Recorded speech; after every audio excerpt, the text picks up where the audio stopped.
Welcome to Study Loop.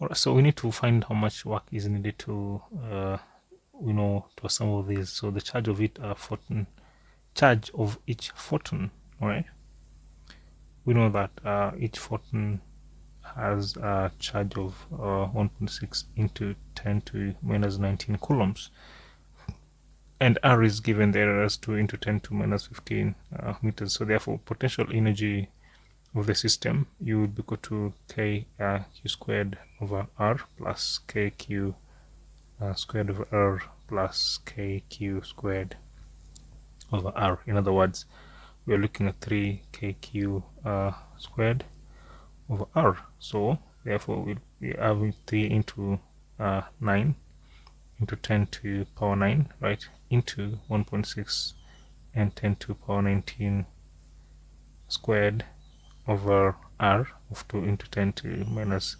15, such that you have 3.456 into 10 to minus 13 joules. So therefore, you're looking at the work done being equal to this, right? Or you can convert this and say you have 2.16 milli volts. Either way, you still have the same answer.